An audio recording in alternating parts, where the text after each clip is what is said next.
President of El Salvador saying he will not send home a Maryland man mistakenly deported to his country despite calls for his return. The Trump administration is doubling down, in fact, on its claims without evidence that Kilmar Abrego Garcia is a gang member. DC News Now's Max Marcella joining us live outside of the White House. And Max, the Greenbelt Fathers attorneys have been strongly pushing back against these assertions. So what's the latest here? Well, this is just the latest indication of two sides really disputing a lot in this case, and that surely will continue tomorrow. The next hearing is set for 4 p.m. in Greenbelt. So tonight we're taking a look at how we got here, what happened earlier today inside the White House, and what could be coming next. The question is preposterous. How can I smuggle a terrorist into the United States? Alongside President Trump at the White House, Nayib Bukele, the president of El Salvador, making it clear Kilmar Abrego Garcia is not leaving his country.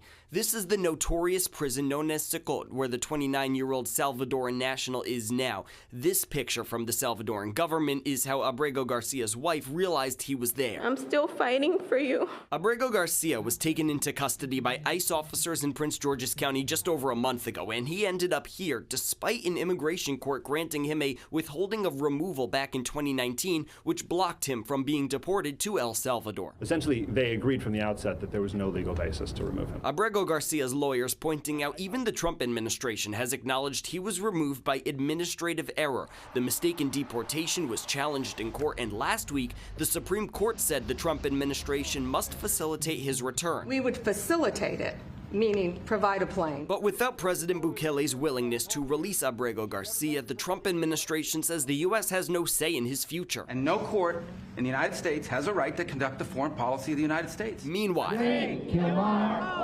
advocates are still pushing for his release. This rally happening outside the White House while the two presidents met inside. This is one of the greatest perversions of justice any of us have ever seen.